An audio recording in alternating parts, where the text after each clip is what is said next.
Hey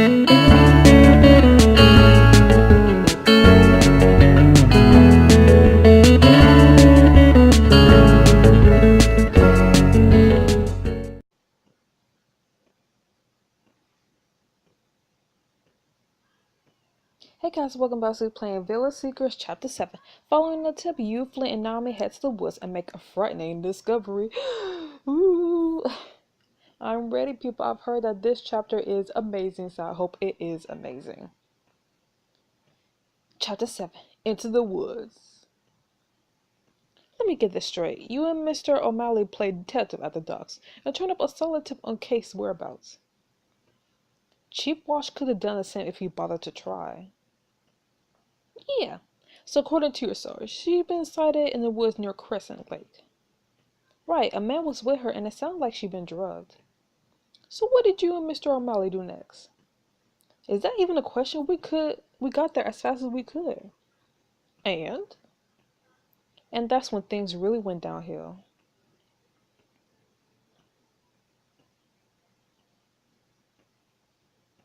Phyllis Secrets. Ooh.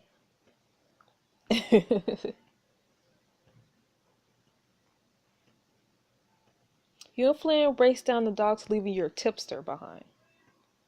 If Kate's kidnapper was dragging her through the woods and she could barely stand, maybe he stashed her somewhere nearby. She could still be there alone, terrified. I need to get to the lake now. You put your hand on Flynn's chest, stopping him in his tracks. Well, there, slow down a second. I'm worried about Kate too, but we have no idea what might be waiting for us out there. It's too risky. We need backup.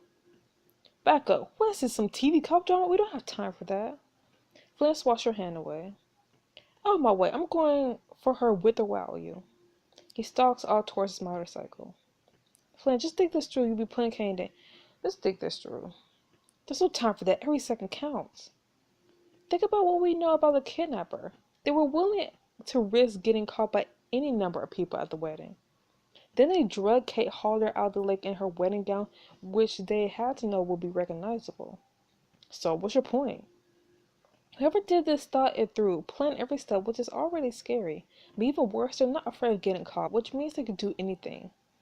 Flynn sighs, gazing out at the water past the docks. You're right. I just keep thinking about Tanner's body, all that blood. Whoever did that must have really hated him, and that person had my sister. I get that, but that's exactly why we need to be smart about this. Fine, back up. Did you have someone in mind? Because I'm not sure if you noticed, Chief Walsh isn't exactly on our side. If we tell him, he'll probably just run interference to keep us away from the scene. There's Naomi.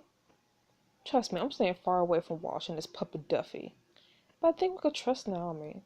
Seriously, you want me to put my sister's life in the hands of a cop? She's a good cop. She found Scarlett's bracelet, and we discovered the tire tracks in the woods together. Plus, I've been in contact with her this entire time, and she hasn't sided with Walsh yet. I trust her, Flynn. Guess if you trust her, then I trust her. Give her a call. You pull out your phone and dial Naomi. She picks up immediately.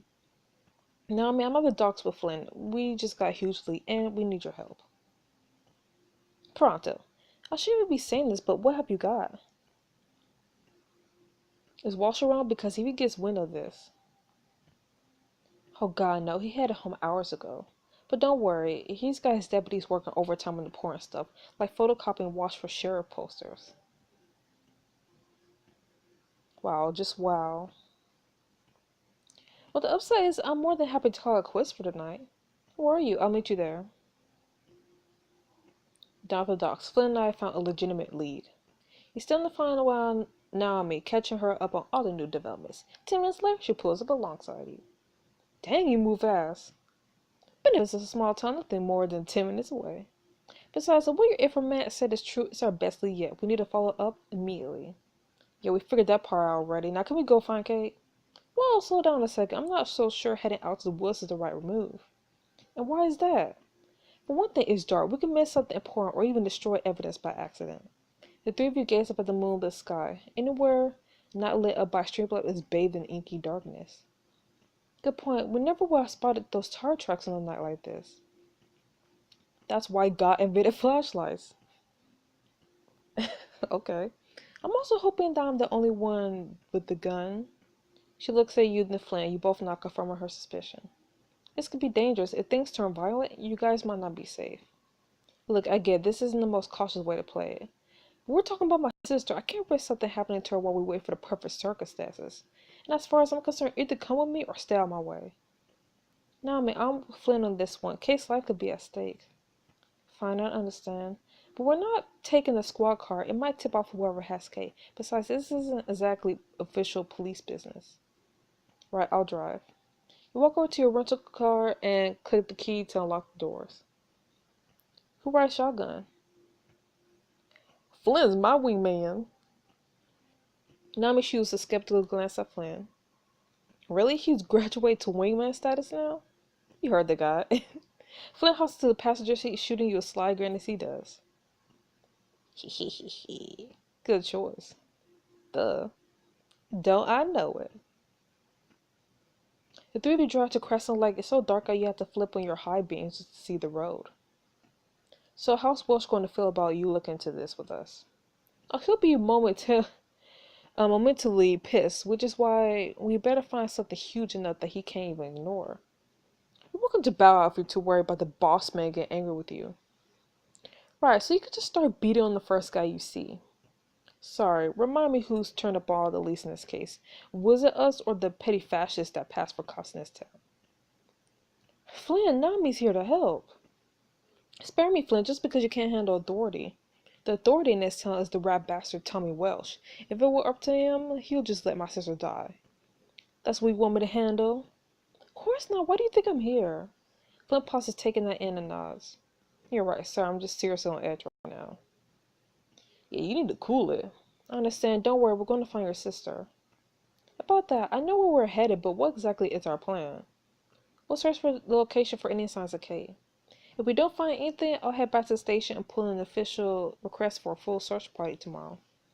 And if we do find something, we do it by the book. I'll call in the station before we engage. Everyone clear on that? Sure.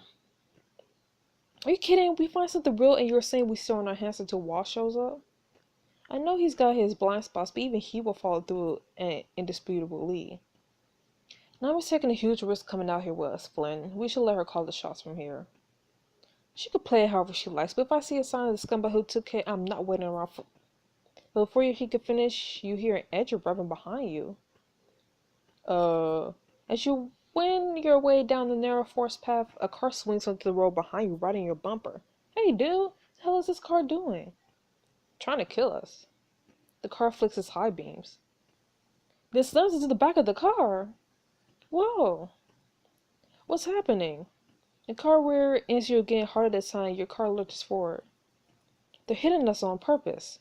Wait, that car, it looks like a dust Avalon. The car plows to you again. You fight to keep control of the car as the fish tails to the side. Ah! Momentum overtakes you and the car starts to spin out. Turn into the stem. Turn away from the spin? I don't know. No, you have to turn into... How am I supposed to know that? I don't drive. But it's too late. You lose control of the car. As you struggle to regain control, the Avalon plows to you, smashing your car clean over an embankment. Everybody, hang on. The car plummets down through the dark underbrush. A tree rushes towards you, and then we're dead. There's a tremendous crash, an explosion of ripping metal, branches snapping, the thuds of your bodies against the car. Ooh. Then everything goes dark, silent. You float in that void, weightless, lost, with no sense of time or place. Finally, you hear someone calling you, as if from very far away. Dakota! What?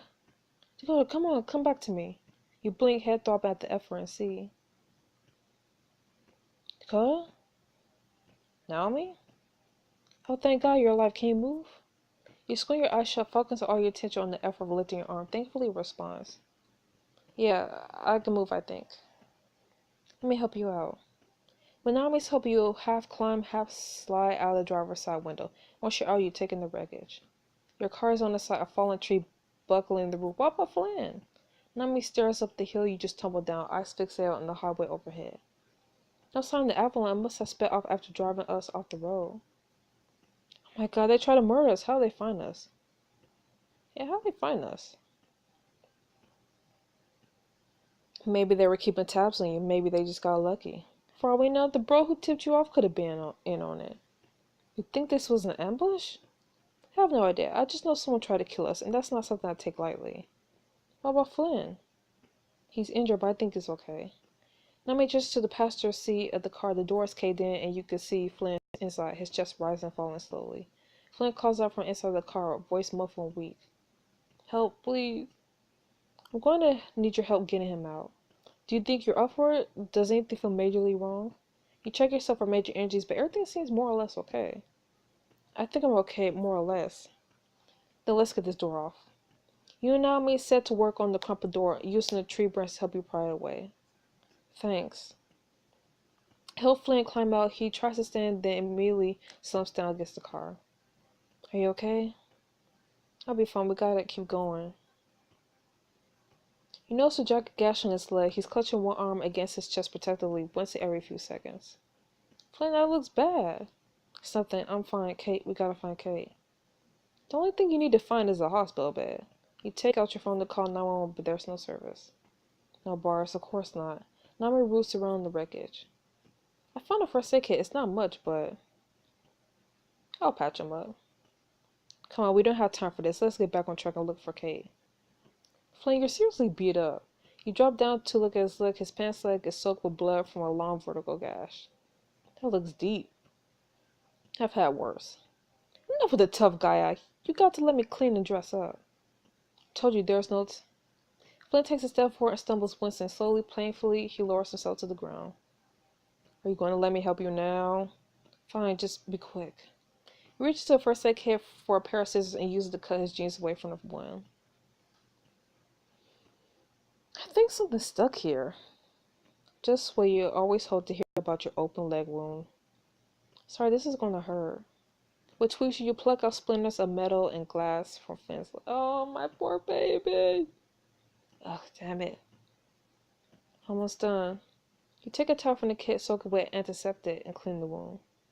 You finish cleaning the wound, slather it antibiotic ointment, and begin to wrap it in gauze. Flynn sighs, slumping against a tree. He's cold, that feels better. You smile up at him, the look in his eyes has softened. Where'd you learn how to do this?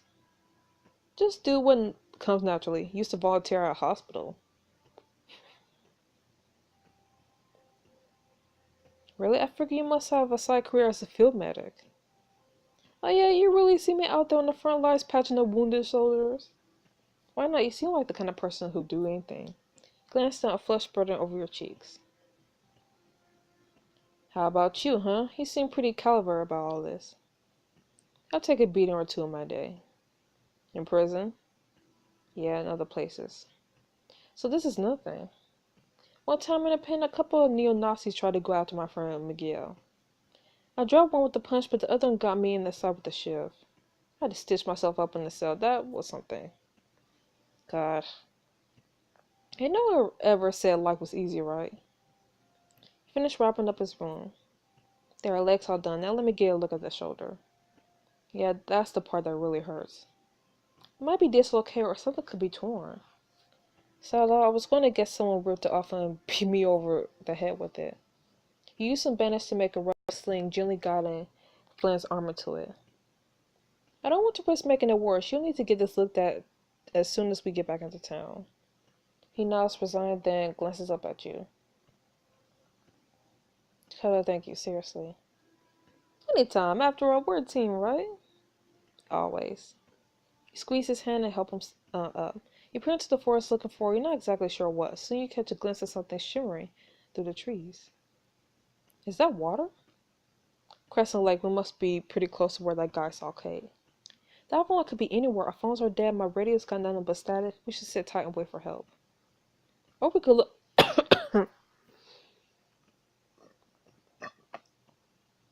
And I'm out of water. My throat's dry.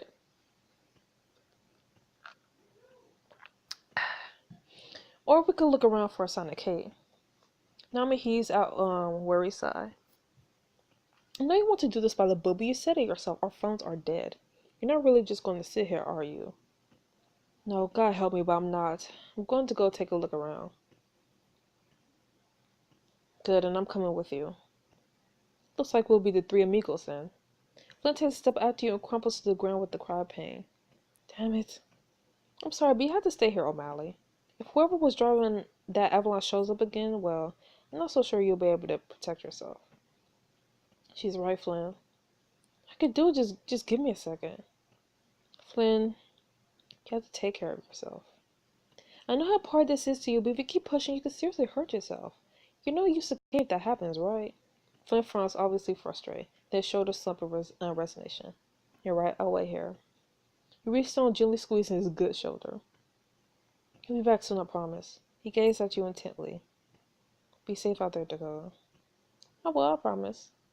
You now may head into the forest, flashlight illuminating patches of dark undergrowth, the trunks of trees, their branches spiraling out eerily overhead. And now hoots in the distance, sending spines down sending shivers down your spine. Yeah, that wasn't creepy at all. There's plenty to worry about, but I'm sure I could protect you from the owls. I'm gonna hold you to that. The two of you stay close together, eyes peeled for the smallest sign of your missing friend. I'm still trying to figure out the motive behind all this. Did Kay have any enemies? Just frenemies? I mean, Kay's pretty, outgoing, the life of every party. People get jealous of girls like that. So it's a pretty big leap from jealous to drugging and kidnapping someone. I sure hope so. Do you think this is about Kay specifically and not her connection to the Sterlings? I don't know, just run it over all the angles. Step over a log falling after Naomi as she shows a path through some thick bushes. Probably should have asked this sooner, but do you have any idea where we're going? Next up, just looking for any sign that someone has been through here recently. Once we find one, we follow that. Have you ever done something like this before? I mean, look for a missing person. Not on the job, no. Does that mean you have off the job? Naomi glances back at you, frozen in place for a moment. I grew up in rural Wyoming, like really rural, like didn't get internet service till I was 10 rural. Wow. My parents had a ranch out there. We had a couple farmhands who lived with us. One of them had this kid, Denny. When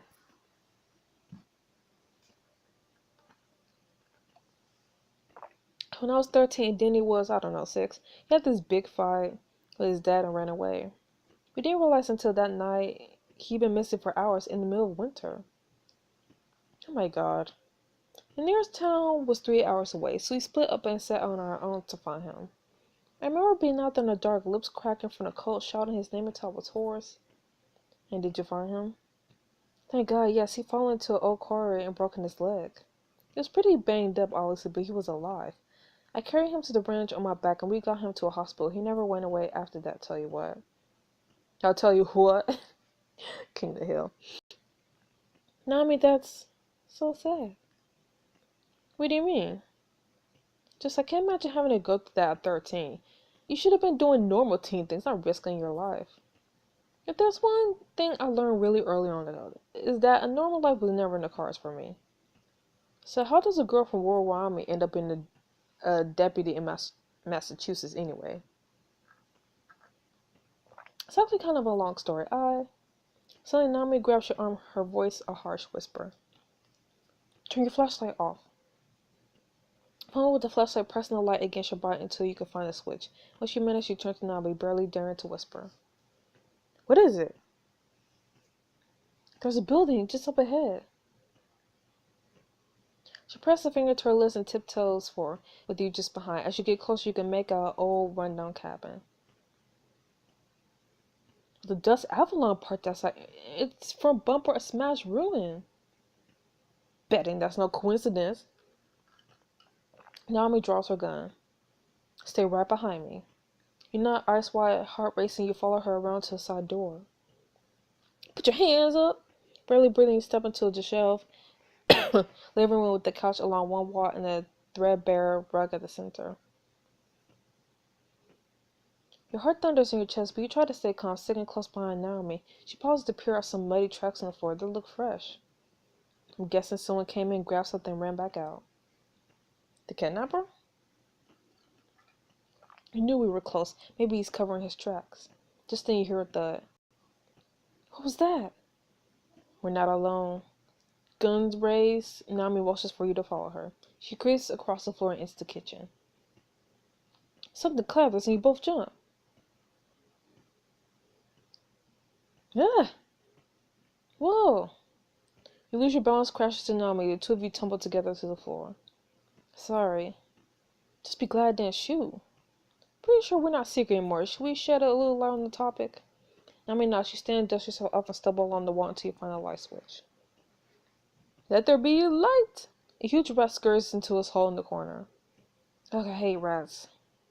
That explains the clouding just now, but what was the thud? It sounded bigger, don't you think?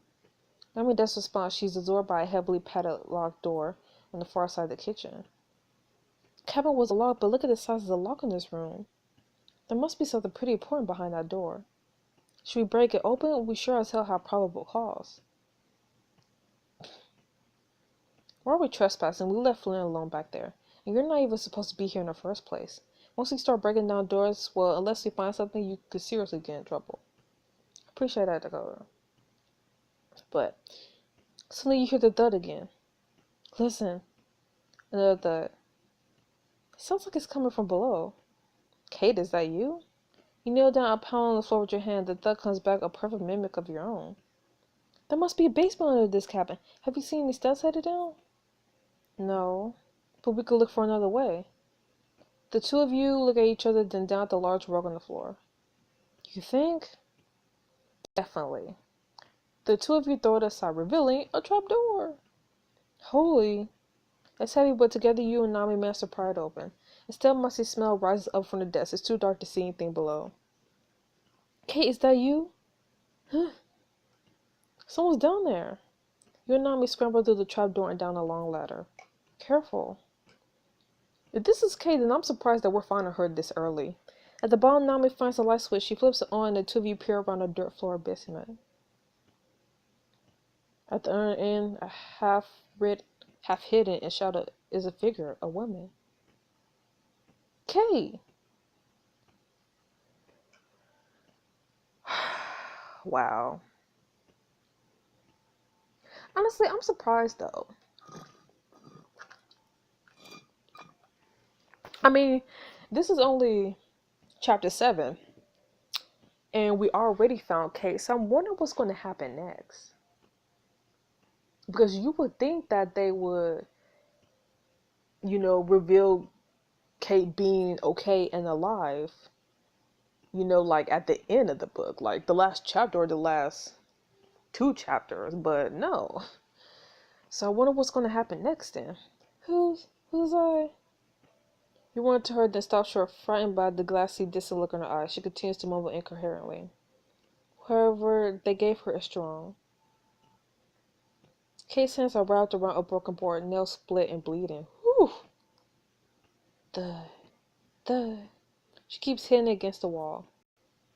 Okay, oh my god, it's really you. You fling your arms around Kate. After a second, she drops the board, arms slipping around you gratefully. Tears stream down her face, soon you're crying too, clutching her clothes. Tell the hell where? You're okay, Kate, that's all that matters. You're really okay.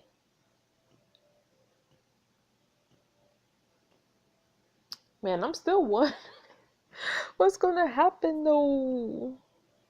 Because the big mystery was, well, it hasn't actually been solved because we don't know who kidnapped her. But still, like, we found her, so it's kind of like part 1 is done. So now we just need to figure out who kidnapped her in part 2. Collect the 4 total clues. Anyway, so this chapter really was good, and I'm still like, what's gonna happen?